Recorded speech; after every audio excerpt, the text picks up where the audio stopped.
Breaking news చూస్తున్నాం. CM Revanth రెడ్డికి BRS MLA మాజీ మంత్రి కేటీఆర్ సవాల్ విసిరారు. సీఎం పదవికి ఎమ్మెల్యే పదవికి రాజీనామా చేయి, తాను కూడా సిరిసిల్ల ఎమ్మెల్యే పదవికి రాజీనామా చేస్తానని కేటీఆర్ అన్నారు. ఇద్దరం కలిసి మల్కాజ్గిరి ఎంపీగా పోటీ చేద్దామన్నారు. ఒక్క సీటు మీదే కొట్లాడదాం, దమ్ముంటే రండని రేవంత్ రెడ్డికి సవాల్ విసిరారు. ఒక్క సీటు గెలిచే దమ్ము ఎవరికుందో తేల్చుకుందాం రా అని కేటీఆర్ అన్నారు.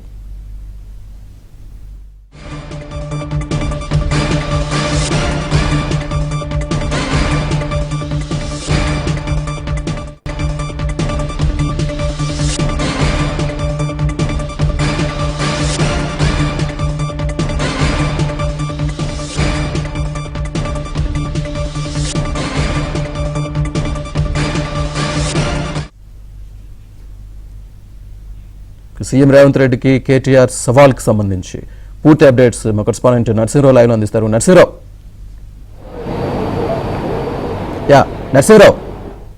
సీఎం రేవంత్ రెడ్డికి కేటీఆర్ సవాల్ విసిరారు కదా, ఏంటి, ఏ సందర్భంలో జరిగింది? ఎస్ శ్రీనివాస్, కొద్దిసేపటి క్రితమే KTR BRS party working president రేపు చెలో మేడిగడ్డ ఉన్నటువంటి నేపథ్యంలో మీడియా ప్రతినిధులతో ఇంటరాక్షన్ కార్యక్రమాన్ని నిర్వహించారు తెలంగాణ భవన్లో. కొద్దిసేపటి క్రితమే, ఇప్పుడు ఇంకా కొనసాగుతుంది ఆ సమావేశము. ఈ సమావేశంలో కొన్ని కీలకమైనటువంటి కమెంట్స్, కొన్ని కీలకమైనటువంటి వ్యాఖ్యల్ని కేటీఆర్ చేశారు. ఇటీవలి కాలంలో సవాళ్ళు విసురుతూ ఉన్నటువంటి పరిస్థితిని మనము చూస్తూ ఉన్నాము. ఇటీవలి కాలంలో కేటీఆర్ఎస్ కొన్ని కామెంట్స్ సీఎం రేవంత్ రెడ్డి పైన చేశారు. ఏమని అనంటే, ముందుగా నిజానికి రేవంత్ రెడ్డిని ముఖ్యమంత్రి అభ్యర్థిగా కనుక ప్రకటించి ఉంటే కాంగ్రెస్ పార్టీ కనీసం 30 అసెంబ్లీ స్థానాలు కూడా గెలిచేది కాదు అని చెప్పి ఇటీవల జరిగినటువంటి ఒక సమావేశంలో కేటీఆర్ కామెంట్స్ చేశారు. సో ఈ కామెంట్స్కి కౌంటర్గా ఇటీవల ప్రభుత్వము నిర్వహించినటువంటి కాంగ్రెస్ నిర్వహించినటువంటి చేవెళ్ల సభలో కౌంటర్ ఇచ్చేటువంటి ప్రయత్నం చేశారు. ఈ సందర్భంగా ఒక సవాల్ని కేటీఆర్కి సీఎం రేవంత్ రెడ్డి విసిరారు. ఏమని అనంటే, దమ్ముంటే రేపు పార్లమెంటు ఎన్నికల్లో ఒక్కటంటే ఒక్క లోక్సభ స్థానాన్ని గెలిపించుకొని చూడు అని చెప్పి ఒక సవాల్ని కేటీఆర్కి సీఎం రేవంత్ రెడ్డి విసిరారు. సో ఈ నేపథ్యంలో ఈరోజు కొద్దిసేపటి క్రితం జరిగినటువంటి ఈ మీడియా ప్రతినిధుల చిట్చాట్ కార్యక్రమంలో ప్రతి సవాల్ చేశారు కేటీఆర్. మగాడివైతే అంటూ పదే పదే మాటలు మాట్లాడుతూ ఉన్నారు రేవంత్ రెడ్డి, ముఖ్యమంత్రి రేవంత్ రెడ్డి నా మీద. సో ఒక దమ్ముంటే ఒక సీటు, ఒక ఎంపీ సీటు అయినా గెలిపించుకొని చూడమని చెప్పి నాకు సవాల్ని విసురుతూ ఉన్నారు. ఇక ఆ ఒక్క సీటు నేను గెలిపించుకోవడం, నువ్వు గెలిపించుకోవడం అనేటువంటిది కాదు. దమ్ముంటే రా, నువ్వు ముఖ్యమంత్రి పదవికి రాజీనామా చేయి, అదేవిధంగా కొడంగల్ ఎమ్మెల్యే పదవికి రాజీనామా చేయి, అదేవిధంగా నేను సిరిసిల్ల ఎమ్మెల్యే పదవికి రాజీనామా చేస్తాను, ఇద్దరం కలిసి మల్కాజ్గిరికి వెళ్దాము, మల్కాజ్గిరి పార్లమెంటు నుంచి ఇద్దరం కలిసి ఎంపీగా పోటీ చేద్దాము.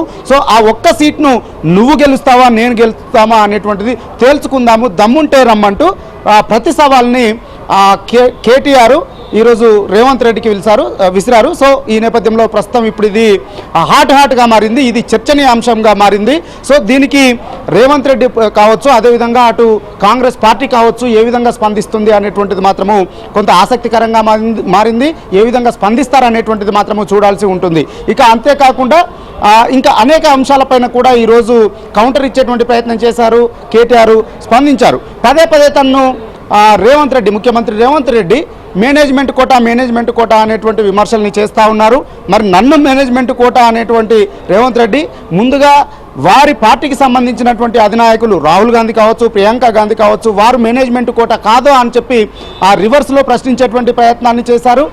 నన్ను పదే పదే మేనేజ్మెంట్ కోటా అంటున్నారు రేవంత్ రెడ్డి, కానీ వాస్తవానికైతే Revanth Reddy payment quota management payment చేసుకొని ఆయన పదవిని తెచ్చుకున్నారు, పీసీసీ పదవి, అదేవిధంగా ముఖ్యమంత్రి అయ్యారు అని చెప్పి కూడా కొన్ని ఘాటైనటువంటి విమర్శలు ఈరోజు మీడియా ప్రతినిధులతో జరిగినటువంటి ఇంటరాక్షన్ కార్యక్రమంలో చేశారు. ఇక మేడిగడ్డకు సంబంధించినటువంటి అంశంలో కూడా NDSA national dam safety authority ఇచ్చినటువంటి రిపోర్ట్స్ పైన కూడా కేటీఆర్ కొన్ని కీలకమైనటువంటి కమెంట్స్ని చేశారు. అసలు డ్యామ్ మేనేజ్మెంట్ అథారిటీ ఏదైతే ఉందో, డ్యామ్ సేఫ్టీ అథారిటీ ఏదైతే ఉందో అది కేంద్రం పరిధిలో ఉంటుంది. అసలు కాంగ్రెస్ పార్టీకి కేంద్రం ఆధీనంలో ఉన్నటువంటి ఈ అథారిటీ పైన అంత ప్రేమ ఎందుకు వచ్చింది? అదే ఈడీ సిబిఐల పైనేమో తీవ్రమైనటువంటి విమర్శలు చేస్తారు, అదే అథారిటీ వారికి అనుకూలమైనటువంటి రిపోర్ట్ ఇచ్చినటువంటి నేపథ్యంలో మాత్రము దాన్ని స్వాగతించేటువంటి పరిస్థితి విచిత్రంగా ఉంది అని చెబుతూనే అసలు అది రాజకీయ ప్రేరేపితమైనటువంటి రిపోర్టుగా తీవ్రమైనటువంటి వ్యాఖ్యల్ని కేటీఆర్ చేశారు. ఎన్డీఏసీ ఇచ్చినటువంటిది అసలు ప్రాజెక్టు సందర్శించలేదు, ప్రాజెక్టు సందర్శించి కనీసం ప్రాజెక్టులోకి దిగలేదు, సరైనటువంటి రిపోర్టు చేయకుండా సరైనటువంటి టెస్టులు ఏవి చేయకుండానే దానిపైన రిపోర్ట్ ఇవ్వడం అంటే తమల్ని బదనాం చేసేటువంటి కార్యక్రమంలో భాగంగానే చేసింది. సో ఇదంతా కూడా పొలిటికల్ ప్రేరేపితమైనటువంటిది ఆ రిపోర్టు అనేటువంటి తీవ్రమైనటువంటి విమర్శల్ని కూడా కేటీఆర్ చేశారు. సో మొత్తానికి ఈ ప్రాజెక్టు కావచ్చు, ప్రాజెక్టు నాణ్యత కావచ్చు, ప్రాజెక్టు అంటే ఇప్పుడు మేడిగడ్డ ప్రాజెక్టును ఒక బ్యారేజ్ని ఒక్కదాన్ని చూపించి అసలు కాళేశ్వరమే పనికిరాదు అనేటువంటి ఒక తప్పుడు ప్రచారాన్ని ప్రభుత్వం చేస్తూ ఉంది. సో ఈ ప్రాజెక్టులో 3 బ్యారేజీలు ఉంటాయి, ఇంకా 15 పంపు సెట్లు, సబ్స్టేషన్లు, సొరంగాలు అన్నీ కలిపితేనే కాళేశ్వరం ప్రాజెక్టు. కేవలం ఒక బ్యారేజ్కి నష్టం జరిగితే, ఒక బ్లాక్లో నష్టం జరిగితే దాన్ని పూడ్చకుండా, దానికి మరమ్మతులు చేయకుండా అసలు ఆ ప్రాజెక్టే మొత్తం వృధా అనేటువంటి ఒక తప్పుడు ప్రచారం చేస్తూ ఉన్నారు. కాబట్టే రేపు ఈ చెలో మేడిగడ్డ కార్యక్రమాన్ని నిర్వహిస్తూ ఉన్నాము. దాదాపుగా 200 మందిమి ఇక్కడ నుంచి బస్సులో 8 గంటలకి బయలుదేరి వెళ్తాము. సో అక్కడ ఉదయం వెళ్ళగానే నేరుగా మధ్యాహ్నం లంచ్ భూపాలపల్లిలో చేస్తాము. అక్కడి నుంచి నేరుగా మేడిగడ్డకు చేరుకొని అక్కడ కుంగినటువంటి పిల్లర్ని చూడడంతో పాటుగా అక్కడి నుంచి ఆ తర్వాత అన్నారంకి వెళ్తాము. అన్నారంలో ఒక పవర్ పాయింట్ ప్రజెంటేషన్ ఉంటుంది. ఆ పవర్ పాయింట్ ప్రజెంటేషన్ కూడా కడియం శ్రీహరి, అదేవిధంగా హరీష్ రావు, పొన్నాల లక్ష్మి, ఈ ముగ్గురు నీటిపారుదల శాఖ మంత్రులుగా చేసినటువంటి అనుభవం ఉన్నటువంటి వారు, వీరు ముగ్గురు కూడా దానిపైన ప్రజెంటేషన్ ఇస్తారు.